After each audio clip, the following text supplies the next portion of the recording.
Buongiorno amici di Treviso Tiramisù e bentornati alla rubrica Senti che boh. Io sono Enrico Gumirato, il maestro pasticcere della Palazzina. Oggi parliamo della focaccia veneta, la fugassa per intenderci, è un dolce tipico del periodo pasquale, infatti ci stiamo avvicinando alla festa pasquale.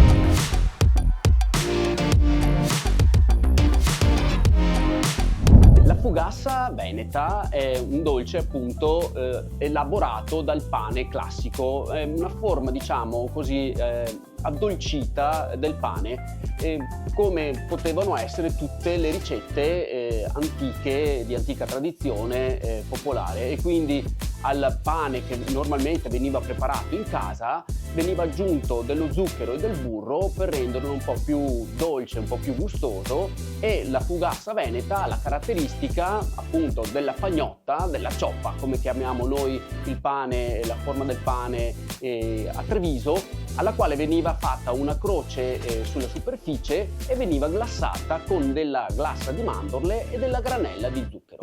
Ma andiamo a vedere insieme gli ingredienti che ci serviranno per preparare due fugasse da 500 grammi l'una circa. Allora, utilizzeremo 100 grammi di farina con un buon contenuto di glutine. Per iniziare, la ricetta della fugassa è un po' lunga, nel senso che servono 4 impasti, e quindi prepariamo adesso il primo appunto con 100 grammi di farina con una certa forza, una decina di grammi di lievito di birra, 50 grammi di acqua insieme con 15 grammi di latte, 25 grammi di zucchero e 8 grammi di burro. Andiamo a versare in planetaria la farina, il lievito e l'acqua con il latte e facciamo girare a bassa velocità per 3-4 minuti.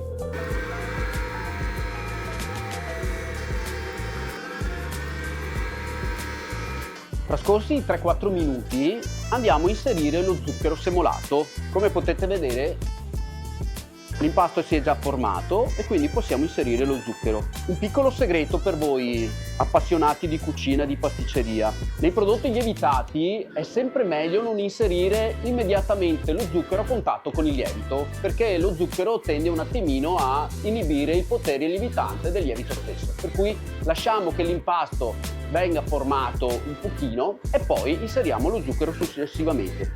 Il burro anche in questo caso lo andremo a inserire tra qualche minuto per permettere appunto alla maglia glutinica di formarsi bene e quindi poi di avere un impasto più liscio. Adesso che lo zucchero si è amalgamato possiamo aumentare un pochino la velocità di impasto.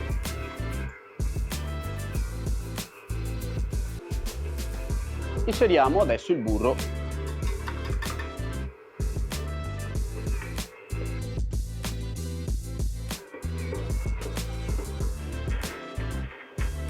Trascorsi 10 minuti dopo aver inserito il burro nell'impasto, noteremo che l'impasto appunto è ben liscio e formato e quindi lo possiamo togliere dall'impastatrice, gli diamo una piccola arrotondata in modo che si generi un po' di forza ulteriore al nostro piccolo impasto. Il primo impasto della fugassa lo arrotoliamo, lo mettiamo in una ciotolina, lo mettiamo in un ambiente relativamente caldo, sui 25-28 gradi centigradi, ben coperto con della pellicola possibilmente, e lo lasciamo raddoppiare.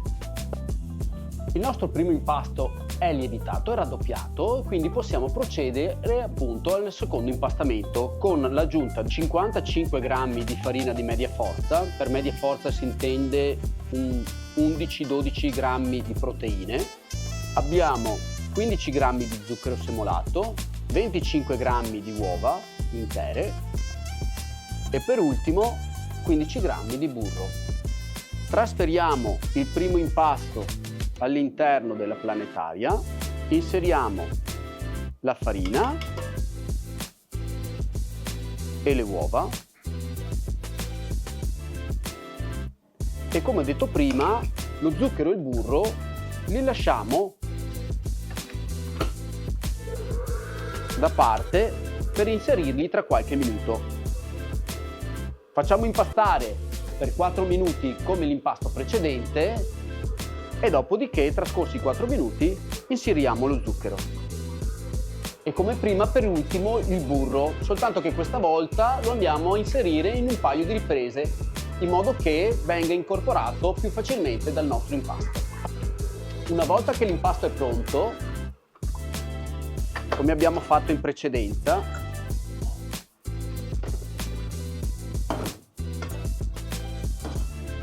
lo versiamo sul tavolo e lo andiamo ad arrotondare.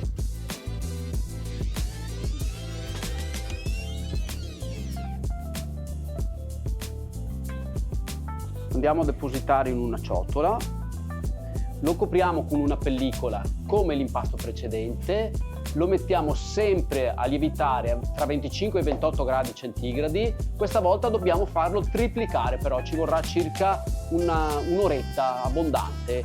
E questa operazione, quindi preimpasto e gli stessi ingredienti, la dovremo fare per un terzo impasto. Completiamo l'ultimo, il quarto e ultimo impasto della nostra fugassa veneta. Adesso vediamo gli ingredienti quantitativi un po' alla volta. Quindi avremo il nostro terzo impasto lievitato, 124 g di farina di media forza, 50 g di zucchero, 15 g di acqua, 32 g di uova intere, 17 g di tuorlo, 52 g di burro, 25 g di marsala, 4 g di sale, 10 g di scorza di limone grattugiata e 10 g di scorza di arancio grattugiato. Inseriamo in planetaria la farina, le uova, il tuorlo,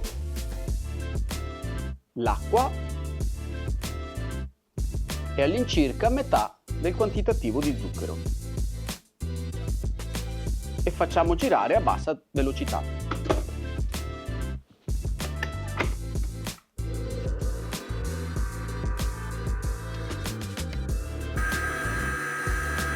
Ora che gli ingredienti si sono amalgamati, inseriamo il terzo impasto.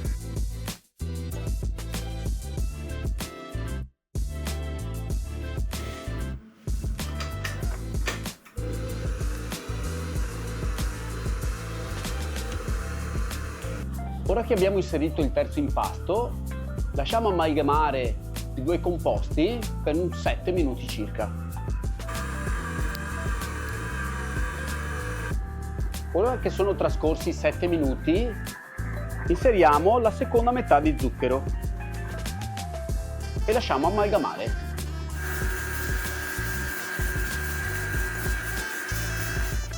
Ora che lo zucchero si è amalgamato all'impasto, uniamo la scorza di limone e la scorza d'arancio. Successivamente inseriamo il sale, il quale, oltre a dare sapore al nostro dolce, permette anche l'irrobustimento della maglia glutinica, quindi rende un impasto più robusto. Facciamo girare altri 2-3 minuti, a velocità non troppo elevata. A questo punto aggiungiamo il burro, anche in questo caso un po' alla volta, piano, in modo da inglobarlo lentamente all'interno del nostro impasto. Una volta che il burro si è ben amalgamato all'impasto, inseriamo a filo, un goccio alla volta, il marsala. Anche questo con calma, lasciamo che l'impasto se lo incorpori in base al suo bisogno.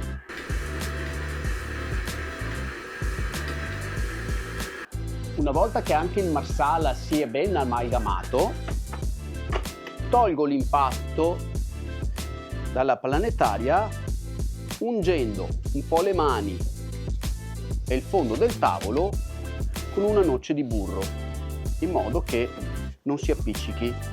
Vado a arrotondare bene il mio impasto per 2-3 volte, lo pirliamo dandoci una bella forma a pallina.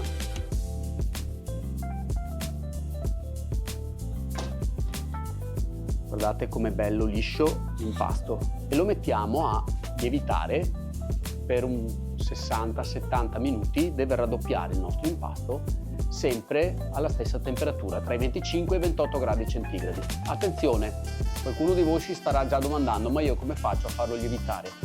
Il sistema più semplice è quello di metterlo all'interno del forno con la temperatura appena accesa, quindi quando sentiamo che il nostro forno fa il tic di accensione della resistenza, lo mettiamo quindi a una temperatura bassissima e, se vogliamo, anche un po' una ciotola con dell'acqua calda che mi crei il vapore che fa lievitare meglio il nostro prodotto. Questo sistema va benissimo sia per i prodotti dolci, in questo caso, che se fate del pane a casa, del focaccia e quant'altro, quindi prodotti lievitati. La nostra fugassa è lievitata, raddoppiata di volume. Adesso dobbiamo preparare una glassa da mettere sopra, poi da finire di guarnire con zucchero in granella, e quindi prepariamo una glassa con 100 g di farina di mandorle bianche insieme con un po' di albume. L'albume va in quantitativo quanto basta, il cubi classico, ok? Quindi per ottenere un prodotto filante, non troppo cedevole ma neanche troppo sodo, una glassa che sia sufficientemente filante e soda. E aggiungiamo comunque anche un cucchiaio di farina per dare consistenza alla glassa.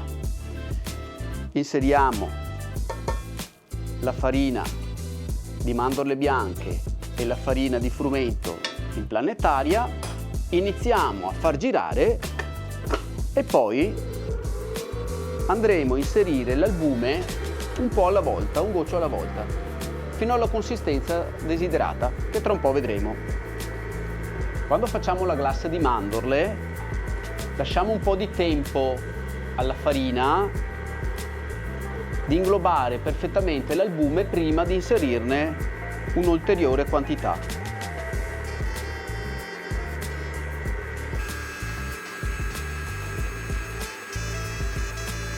Ed ecco qui la nostra glassa pronta. È morbida ma non troppo soda. La trasferiamo in una sacca da pasticcere con un beccuccio liscio piccolo, in modo da creare delle spirali di glassa sulla nostra fugassa. Prima di glassare la nostra fugassa dobbiamo inciderla con un'incisione a croce sotto pelle. Quindi ho lasciato la fugassa, una volta che è uscita dalla lievitazione, dal luogo dove l'ho fatta lievitare, l'ho lasciata una decina di minuti a temperatura ambiente, di modo che si crei una pellicina, una crosticina in superficie che mi permetta di andarla a incidere con più facilità. Creo l'incisione a croce, delicatamente, e una volta terminato trasferisco la glassa in sacca e guarnisco la mia fugassa ben lievitata.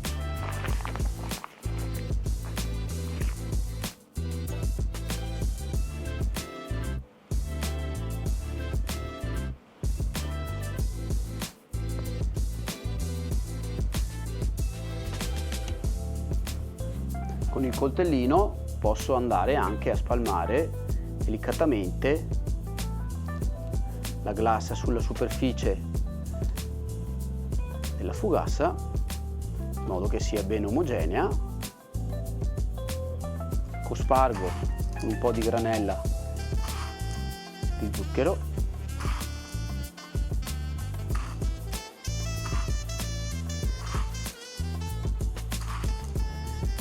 E siamo pronti per andare in forno.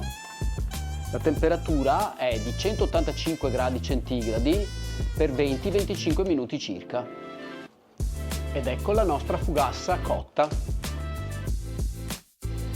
L'abbiamo lasciata raffreddare un pochino. Facciamo la prova di taglio.